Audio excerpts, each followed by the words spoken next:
জামায়াত ইসলামের একজন নেতা তাও বর্ষিয়ার নেতা, কত অলমোস্ট 70 ইয়ার্স ওল্ড, 18 বছরের একটা মেয়েকে নিয়ে হোটেলে যখন সুমাসুমি করতেছিল, হ্যাঁ আমি একটা ভিডিওতে দেখলাম দীর্ঘমেয়াদে সুমাসুমি করলো। তখন আমার খুব ভালো লাগলো যে এই বয়সেও যে এত রোমান্টিক, আমাকে কিন্তু উজ্জীবিত করলো। দুর্দান্ত ব্যাপার। আমি যদিও সেই ভিডিওটা দেখাই নাই, কিন্তু আমি ভিডিওটা দেখাতে পারতাম যেখানে ওই বয়স্ক লোকটা অর্থাৎ জামাত ইসলামের যে এমপি, সে কিন্তু দীর্ঘক্ষণ চুমু দিছিল। আমি ঘড়িতে মাপলাম, তা 2-3 মিনিট তো হবেই। এই বয়সে এসেও যে লোকটা এত রোমান্টিক, তাকে তো ধন্যবাদ দিতেই হবে, তাই না? আরে 18 বছর বয়সের ওই মেয়েটাও তাতে দেখলাম যে খুবই খুশি। আসলে এরকমই হওয়ার কথা, কারণ ইসলাম অনুযায়ী মেয়েদের বিয়ের তো কোনো বয়স সীমা নেই, তাই না? তো যাই হোক, এইটা নিয়ে এখন তুল কালাম কাণ্ড, চতুর্দিকে রব উঠেছে। এই জামাত ইসলামের নেতারা এইগুলো কি করে, তারা পার্লামেন্টে বা বিভিন্ন জায়গায় নারীদেরকে কিভাবে পর্দা করে চলতে হবে, অমুক করতে হবে, সমুক করতে হবে, কত সবক দেয়। আবার নিজেরাই আবার নারীদেরকে, মানে বেপর্দা নারীদেরকে নিয়ে তারা বেলেল্লাপনা করে। এবং এই মেয়েটা কিন্তু ওই যে খুব ইন্টারেস্টিং ব্যাপার হলো, এই মেয়েটা কিন্তু ওই যে বোরখা টোরখা পরা টরা এগুলো ছিল না। আমার বক্তব্য হলো বোরকা পরা ছিল না, সো হোয়াট। তো প্রথমে তো এই ভিডিও এআই জেনারেটেড, এটা বলে তো ফার পাওয়া যায় না, কারণ ভিডিওর যে ক্রাইটেরিয়া দেখা যাচ্ছিল, দীর্ঘক্ষণ যে চুমু দেওয়া, ওইটা এআই জেনারেটেড ছিল না। পরে কিন্তু বাধ্য হয়েছে যে না না না, ওটা বাস্তব ছিল। এবং অতঃপর দাবি করা হলো যে ওই জামাত ইসলামের নেতা তাকে বিয়ে করছে, তাই না? এখন ঘটনা হচ্ছে, বিয়ে করছে বলে দাবি করলেই তো ভাই হবে না, বিষয়টাকে তো প্রমাণও করতে হবে। আমি একটা জিনিস জানি না, যেগুলো প্রমাণ করলেই কি আর না করলেই কি। আওয়ামী লীগের আমলে মামুনুল হক, সেও তো ওই যে 501 নম্বর রুমে ধরা পড়ছিল নাকি। তো 501 নম্বর রুমে ধরা পড়ার পর এইটা কি তৌহিদি জনতা, মানে বাংলাদেশের যে ধর্মোন্মাদ জনগোষ্ঠী, তাদের কাছে কি মামুনুল হকের ইজ্জতমান এতটুকু কমে গেছিল? তৌহিদি জনতা কি এটা এই কারণে মামুনুল হককে কি অশ্রদ্ধা করা শুরু করছিল? মোটেও না, বরং তখন থেকে সে আরো হিরো হয়ে গেছিল, তাই না? এবং অতঃপর এখন তো হিরোইজম বৈশিষ্ট্য নিয়ে ঘোরাঘুরি করে।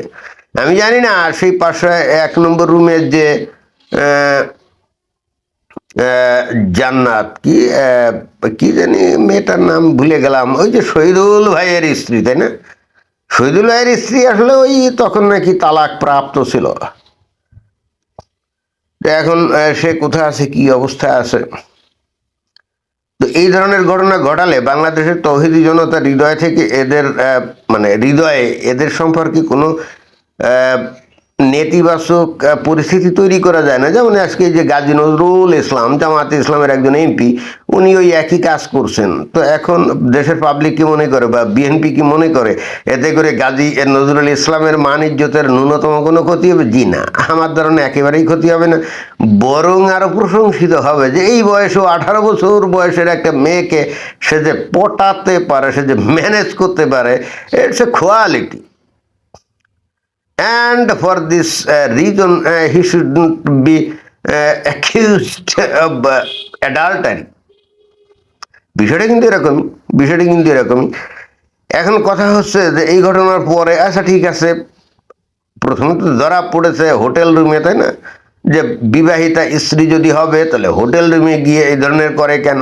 হোটেল মানে এখন হোটেল রুমে করবে, তা বউরে নিয়ে হোটেলে থাকা যাবে না, এটা কোন ধরনের কথা? আমি এটা তো অন্যায় কিছু দেখি না। প্রত্যেকটা পুরুষই বাই ডিফল্ট লুচ্ছা এবং বদমাস। ঘরে বউ একটু পুরনো হয়ে গেলে সে অন্য জায়গায় লুচ্ছামি করতে চাইবে, অন্যের বউ বা অন্য কোনো একটা মেয়ের সাথে হস্তি করতেছে, এটা পুরুষ মানুষের স্বভাবজাত।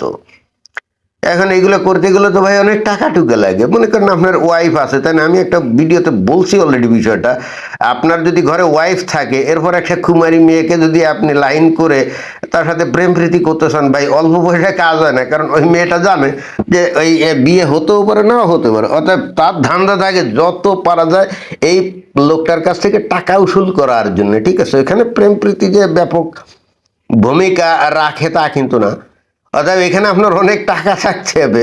আপনি স্রেফ একটা গার্লফ্রেন্ড বা এ ধরনের একটা মেয়ে পুষবেন, যাকে নিয়ে আপনি মন চাইলেই হোটেলে গিয়ে রঙ্গ তামাশা করবেন, ফুর্তি করবেন।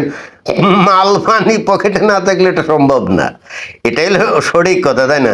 এই জন্য আমি বলি যে তারাই হলে এটা নিয়ে বেশি লাফালাফি করছে যাদের পকেটে মাল করি নাই, যারা নাকি গার্লফ্রেন্ড পোষার ক্ষমতা রাখে না। এখন গাজী নজরুল ইসলাম একজন এমপি, অবশ্যই তার পকেটে পয়সা আছে, তাই না? তো সে একটা কেন 10টা গার্লফ্রেন্ড পোষার ক্ষমতা রাখে, এটা তো ভাই একটা গুণের ব্যাপার। এজন্য তাকে তারিফ করা উচিত। এই জন্য ভাই তাকে নিয়ে এত আলোচনা সমালোচনা কেন, এত আলোচনা সমালোচনা কেন? যাই হোক, পরবর্তীতে গাজী নজরুল ইসলাম বলছে যে ওই মেয়েটা নাকি তার স্ত্রী এবং একটা কাবিননামাও তৈরি করছে। কিন্তু ঘটনা হচ্ছে যে কাজীকে দিয়ে এই কাবিননামা তৈরি করা হয়েছে সে এসে উল্টাপাল্টা কথা বলে সে বলছে এই বিয়ে কবে কোথায় হয়েছে সে জানে না। তবে অবশ্যই একটা কাবিননামা তৈরি হয়েছে ওই যে ফোনে ইনফরমেশন দিয়ে, নাম, তারপরে ঠিকানা, জন্ম তারিখ টারিখ, এগুলো ফোনে ফোনে আর কি ইয়ে করা হয়েছে, ইনফরমেশন দিয়ে বলে তাড়াতাড়ি একটা কাবিননামা করো। এখন এমপি মানুষ, সে যদি একটা কাজী অফিসে কাজীকে বলে বেটা তাড়াতাড়ি ইয়ে করো, আর তা বাদে হলো জামাত ইসলামের নেতা, তাই না? আর ওই যে কাজী যারা থাকে তারা তো ভীষণ ধর্মান্ধ। তো জামাত ইসলামের একজন নেতা ফোন করে যদি এটা বলে তো সে এটা করবে না। একটা কাবিননামা তৈরি করছে, কিন্তু মুশকিলটা হচ্ছে কাবিননামা তৈরি করতে গিয়ে তো বেজাল হয়ে গেছে। কারণ এই মেয়েটা বেসিক্যালি এই নেতার কাছে, এই জামাত ইসলামের নেতার কাছে আসছিল চাকরির জন্য। সে হয়তো এসএসসি পাস করছে, ছোটোখাটো একটা চাকরির জন্য এই জামাত ইসলামের নেতার কাছে আসছিল। সে কিন্তু এটা স্বাক্ষরও করছে এবং এইখানেই ভেজালটা লেগে গেছে। সেটা হলো যে 22 জুন ওই তারিখ ছিল ওই যে বায়োডাটা তৈরি করছিল। তো সেখানে ওই মেয়েটা ম্যারিটাল স্টেটাস মানে বৈবাহিক অবস্থায় সেখানে লিখছে অবিবাহিত। আর এই দাবি করা হচ্ছে মানে এই গাজী নজরুল ইসলাম এবং তার পরিবার। এবং ইন্টারেস্টিং ব্যাপার আমরা দেখলাম যে এই গাজী নজরুল ইসলামের যে প্রথম স্ত্রী এবং তার পরিবার থেকে ব্যাপক সাপোর্ট দেওয়া হচ্ছে, বলা হচ্ছে না না না সে বিয়ে করেছিল। তবে হ্যাঁ, ঘটনা হচ্ছে এরকম, তারা বলছে যে 17 জুন বিয়ে করছিল। বাট তাই যদি হয় তাহলে 22 জুন যদি বায়োডাটা তৈরি করে ওই যে মরিয়ম, ওই মেয়েটার নাম হলো মরিয়ম, তো ও 22 তারিখে যদি বায়োডাটা তৈরি করে তাহলে সেখানে তো বৈবাহিক অবস্থা অবিবাহিতা দেবে না, বিবাহিতা দিবে, তাই না?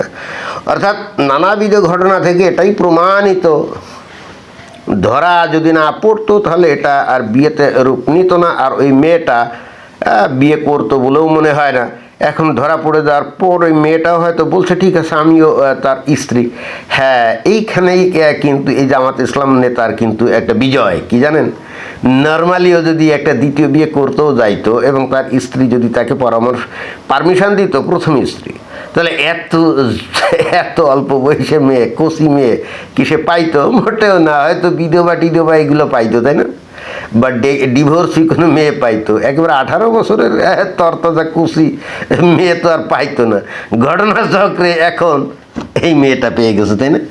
এখানে মেয়েকেও স্বীকার করতে হচ্ছে যে সে বিবাহিতা এবং ওই 70 বছর বয়সের ওই বুড়াকে বিয়ে করছে। আমার কাছে সার্বিক দিক দিয়ে মনে হচ্ছে যে এখানে বিএনপি এর লোকজন এইটাকে ইস্যু করে নিয়ে যা করতেছে তাতে কিছুই যাবে আসবে না।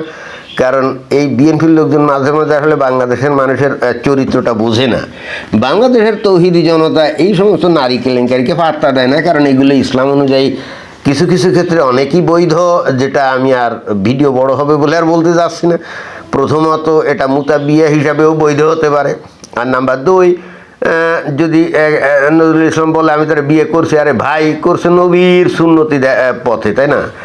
নবীর আমলে যারা বিয়ে করতো তারা কি কাবিন তৈরি করতো নাকি? মুখে মুখেই তো সব হতো। তাই না? নবীর আমলে কি কাগজ কলম ছিল যে কাবিন তৈরি করতো? তো তাদের আমলে বিয়ে কিভাবে হতো? মৌখিক। তো এখানে নজরুল ইসলাম যদি বলে যে আমিও মৌখিক বিয়ে করছি, তাহলে এটাকে অগ্রহণযোগ্য মনে করার তো কোনো কারণ নেই। হিন্দুদের মধ্যেও আছে আকাশ বাতাস সাক্ষী রেখে তারা বিয়ে করে, আছে না? আকাশ বাতাস সাক্ষী রেখে বিয়ে করে। এবং আধুনিক যুগের অনেক লোকজনও কিন্তু আকাশ বাতাস সাক্ষী রেখে বিয়ে করতেই কিন্তু আগ্রহী, সুযোগ সুবিধা মতো। এন্টায়ারলি বিয়ে করলে তো ভেজাল, তখন তার দায়িত্ব নিতে হবে না? কি দরকার? আকাশ বাতাস সাক্ষী রেখে বিয়ে করলেই তো মজা। মন চাইলে মাস্তি করলাম, মন চাইলে ভেগে গেলাম। বুঝুন এই কথা। যাই হোক, বিএনপির লোকজন এই জামাত ইসলামের নেতার পিছনে ঘুরে বস্তুত এই নজরুল ইসলামকে সেলিব্রিটি বানিয়ে দিল। আগে এই লোকের নাম তেমন কেউ জানতো না, এখন বাংলাদেশ সবাই জানলো। আর বাংলাদেশের লোকজন এইটাকে এত পাত্তা দেন না। একটা মেয়ে নিয়ে ধরা পড়ছে, সো হোয়াট? 70 বছর বয়সে যদি 18 বছরের একটা মেয়ে নিয়ে ভর্তি করতে পারে, তাহলে সে তার প্রশংসাযোগ্য, তাই না? জান না, 70 বছর বয়সে একটা 18 বছরের মেয়ে পটান না, দেখি কেমন আপনার ক্ষমতা। ধন্যবাদ।